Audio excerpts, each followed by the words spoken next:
Okay, how's everybody doing today? Today we're going to finish up chapter 6 by going through the last section here.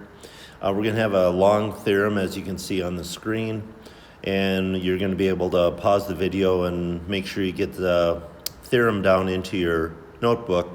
But it's called the hinge theorem, and you obviously can read it as well, but it just simply essentially says if two sides of one triangle are equal to two sides of a second triangle. All right, so what we have is a situation where we have SS. We know two sides of one equal two sides of the other.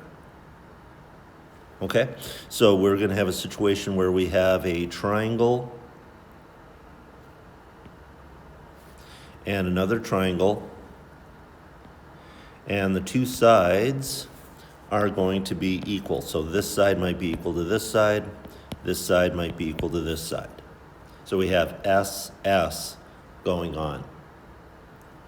All right, but then following, and, so if two sides of one triangle equal two sides of a second triangle, and the included angle of the first triangle is larger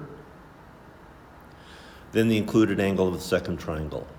So we're saying the angle here at A might be bigger, so this angle at A might be bigger than the angle at B. So A might be something like 48 degrees, let's say, and at B it might be 44 degrees. The two sides are equal, but one angle is bigger than the other. So the way I've drawn my picture, A is bigger than B.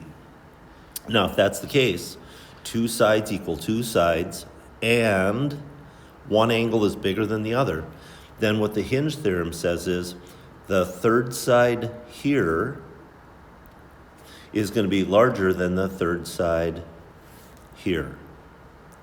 The third side across from the bigger angle is going to be bigger than the third side across from the smaller angle.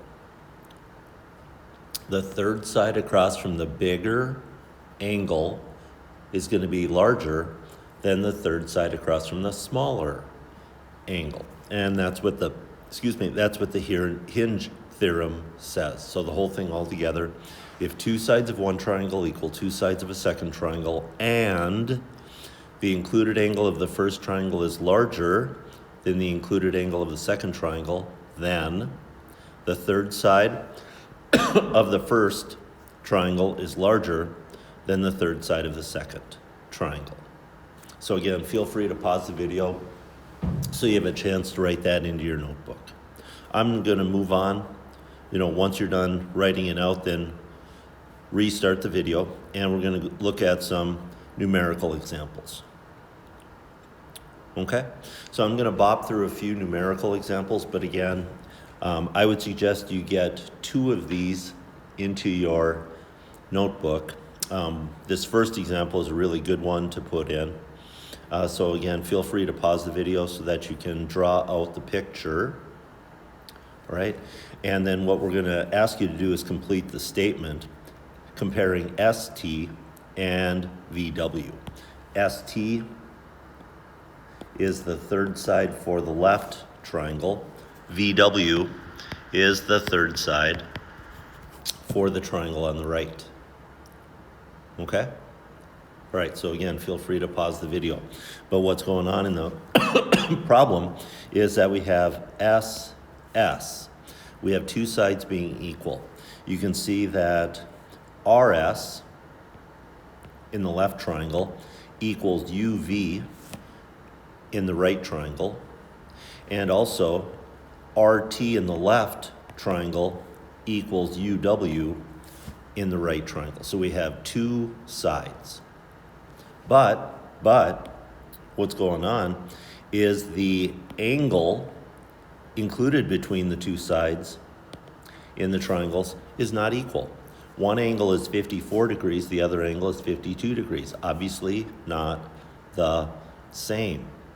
And what the hinge theorem says is that if we look at the third side across from the bigger angle, that's going to be larger than the third side across from the smaller angle.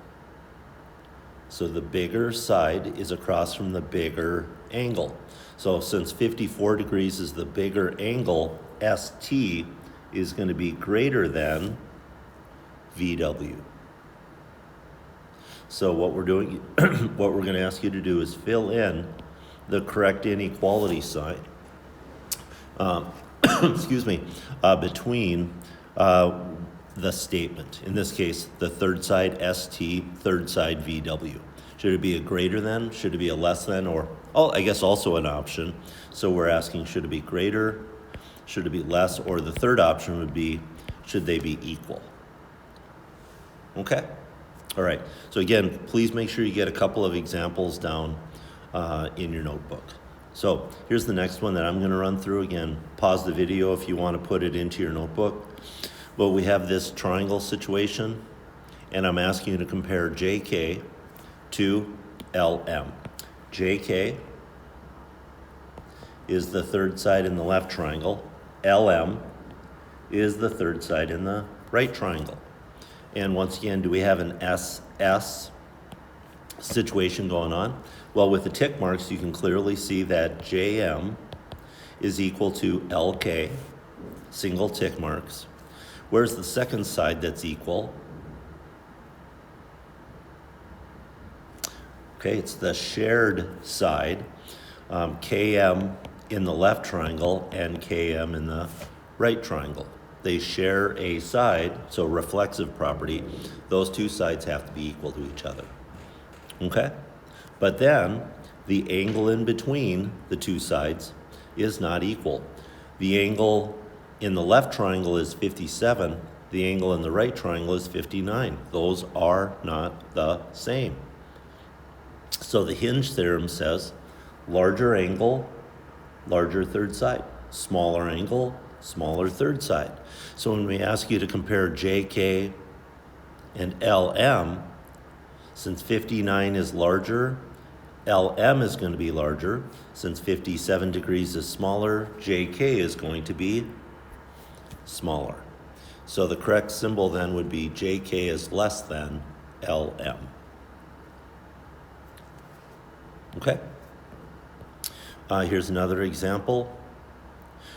Going the other direction. So here's the second type of problem I think you should put into your notebook. So the first two examples we ran through, we gave you the included angle. Now I'm doing it essentially backwards. Once again, we have an SS situation. You can see single tick marks, double tick marks. So you can see two sides of each triangle are equal. But then what I'm asking you to compare is angle A and angle B. So I'm just asking to use the theorem in the other direction. So now that we have SS, now instead of knowing something about the angles, we know something about the third side. So 29 is the third side. 30 is the third side. And the theorem just backwards says if the third side is smaller, then the angle across is smaller. So since 29 is smaller than 30, the angle across from 29 is going to be smaller. The other way around, since 30 is bigger than 29, the angle across has to be bigger. So since 30 is the bigger number, the angle across, A, has to be bigger. Since 29 is smaller, the angle across, B, has to be smaller. So the correct symbol then, A has to be larger than B. Okay? And the final problem I'm going to do for you, this is just an extra, if you would like to put this one into your notebook, is using the theorem again in the other direction. Once again, we have a situation where we have SS. Please notice the tick marks. Let's see, let me pick an arrow here to use. All right, there we go. So please notice single tick mark right here, single tick mark right here. So there's your first S. double tick mark here, double tick mark here. There's your second S. So once again, we have an SS situation. But instead of telling you about the angles, I give you information about the third sides. So the 31 is a third side. The 29 is a third side. And using the theorem backwards, since 29 is smaller than 31, the angle across must be smaller. Since 31 is bigger than 29, the angle across must be bigger. So 29 is smaller, so that goes along with the smaller angle. 31 is bigger, so that goes along with a bigger angle. So therefore, 1 must be smaller than, less than 2. Because 1 is across from the smaller side, 2 is across from the bigger side. All right? So big goes with big, small goes with small. All right? All right, so not much to this last section. That's it. Just the hinge theorem on this idea that if we have an SS situation, smaller angle and smaller third side always go together. Larger angle, larger third side always go together. Big goes with big, small goes with small when we have an SS situation going on. Okay? So when you turn the video off, when you get done taking notes, then you can move right to working on the assignment. All right, hope you're having a good day, and I hope to see you guys soon.